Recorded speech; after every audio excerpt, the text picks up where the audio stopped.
Hi friends, I'm Beth with the National Portrait Gallery, and I'm pleased to welcome you to another introducing story time where we introduce you to the people and stories that have shaped our country. Today we are talking about not just one person, but a whole group of people, including Maurice White, Verdine White, Ralph Johnson, Philip Bailey, Larry Dunn, and Al McKay. What do you notice about these people? What similarities and differences stand out to you?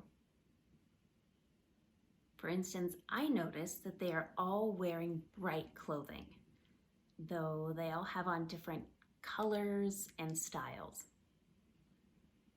One difference that I noticed is that this person has a really cool instrument, a guitar, in front of him.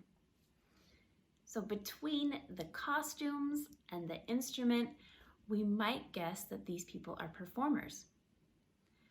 These men make up the band Earth, Wind, and Fire, one of the most popular bands in the United States, a band that has been performing for over 50 years. 50 years ago, when people first heard Earth, Wind, and Fire's music, they didn't know how to describe it. Some people classified it as funk, and funk music began in African American communities in the 1960s, and it uses a lot of really fun rhythms and different instruments to make music to make people want to dance together.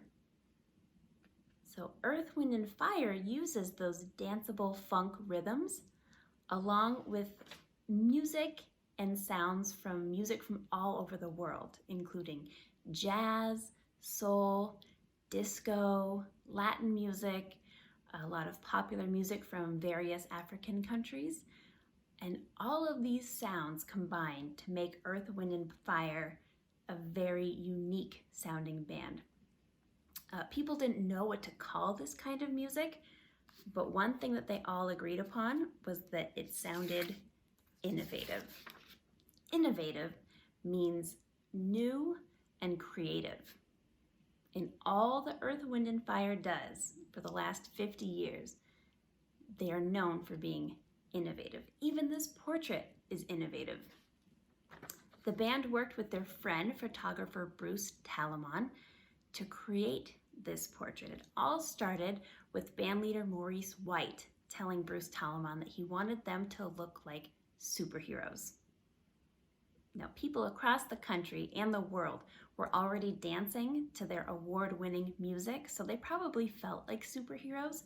But what does a superhero look like? How does a superhero pose? You'll notice that a lot of them are standing with their arms folded across their chests, or maybe with their hands on their hips. These are really strong, confident poses.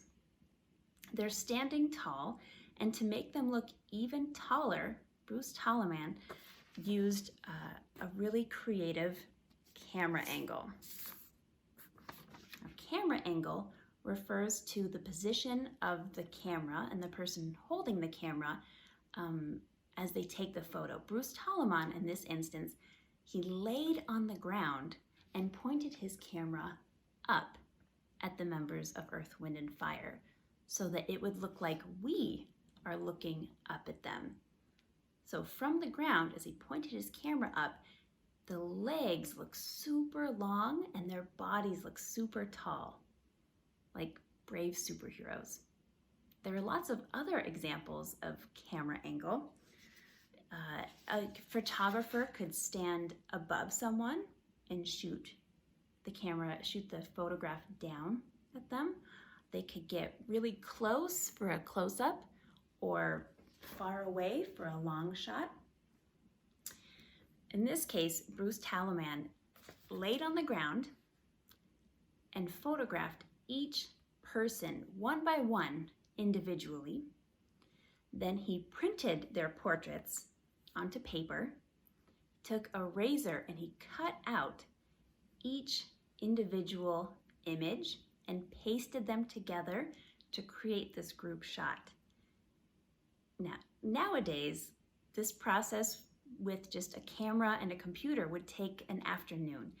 But 50 years ago, this process took days or even weeks, all to make Earth, Wind, and Fire look like the musical superheroes that they are. You may have danced to Earth, Wind, and Fire music recently, but in case it's been a while, I hope you get a chance soon to dance to their songs. Some of my favorites are September and Let's Groove.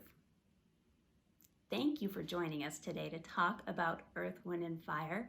I hope you could join us again for another introducing as we introduce you to some really interesting stories. Thank you.